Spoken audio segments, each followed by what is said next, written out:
Hi guys, today we're going to talk about Meghan Markle and Prince Harry and also about Mako of Japan.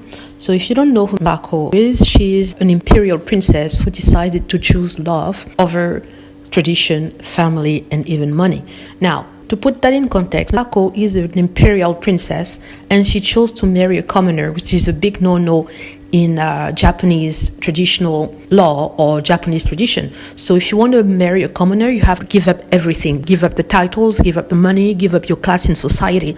So you have to be willing to do that. And so far, only one other princess had agreed to do that, to give up everything to marry the person she loved. And it happened about 60 years ago.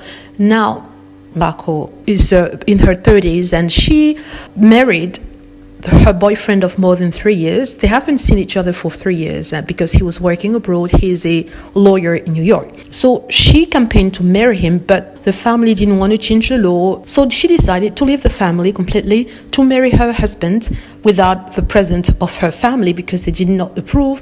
And she decided to relinquish the $1.5 million that was gifted to her by the family so she can maintain a certain level of independence or certain level of standard of living. So people were applauding that, especially in England, saying that this is a love story, this is the true love story, whatever. And I was like, wait a minute, you had a similar situation that you could not handle, and to this day you've been slagging these two people for choosing love as well, and you couldn't handle it. I'm talking about Meghan Markle and Prince Harry. So when people like me, especially Meghan Markle fans, noted that, wrote that comment, the haters and trolls were shouting that it wasn't the same situation, it's not similar, it's not the same thing. Harry and Meghan haven't relinquished their title, they have taken the money. So what I want to talk about here is to show the similarities and the differences between both cases. Basically, the differences between both cases, the fact that Mako and her future husband didn't receive the blessing of the royal family. So the family wasn't happy about that. Whereas for Meghan and Prince Harry, well, the royal family was happy for Harry to marry Meghan Markle. In this day and age, they could not say no to Harry. It was impossible to say no because the whole world was watching. The Queen would have been completely crazy to say no to her grandson marrying a person of color, a beautiful and accomplished woman like Meghan Markle. And it would have been a big scandal if they had said no because Meghan Markle was divorced or was mixed race. It would have been, wow, one of the biggest scandals in the century. So it would have affected the way people view them. So they accepted the wedding because they couldn't do anything else. They couldn't go against it.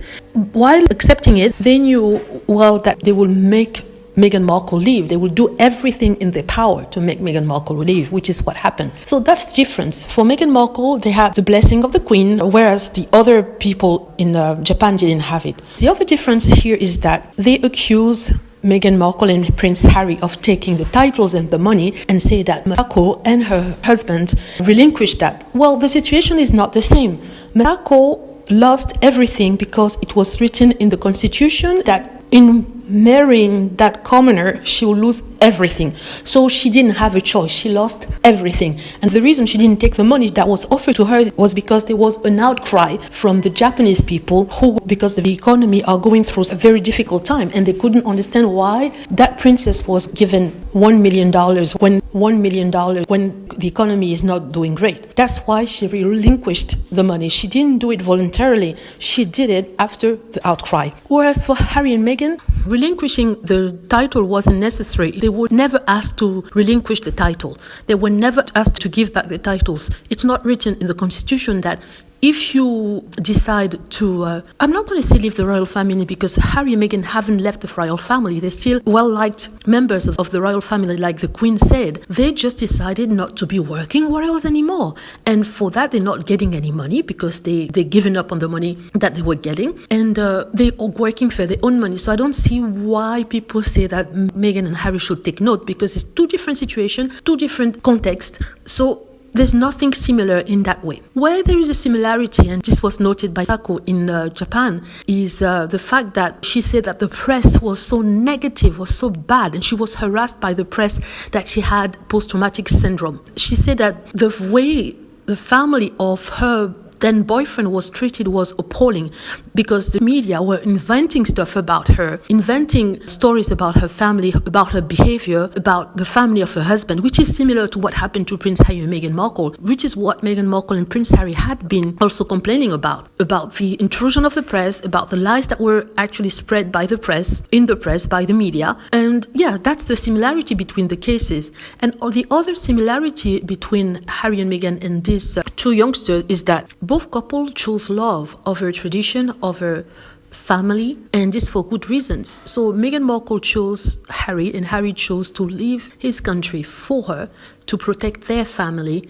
and their love and also their mental health, which is the same thing Mike was doing. She sacrificed her tradition, her obligation as an imperial princess, and she chose to go with the man she loves, the man who happens to be a commoner and who lives in New York. So both are similar in that way. I'm not seeing any other similarities. If I'm missing something, please feel free to write it down in the comment section. But to me, it's similar, but it's not the same. The similarities are with the treatment of the press and the fact that they're choosing love over money and status and whatever, just like Prince Harry has done for Meghan Markle. And the difference is the context. Harry and Meghan had the blessing of everyone for their marriage, and also they were never asked to give up their titles. It's not written in the constitution, and the queen never asked for it. So she never even took the titles back. So those haters and trolls who are making a big deal out of Harry and Meghan taking note from what's happening in Japan are actually uneducated. They're doing that out of spite of the couple, and they don't even understand the implication and the context in which these two life stories are happening. Let me know what you think. Hope you like the video. Feel free to click on like if it's the case. Subscribe for more videos and click on the notification bell to be notified when I post a new video. Thank you.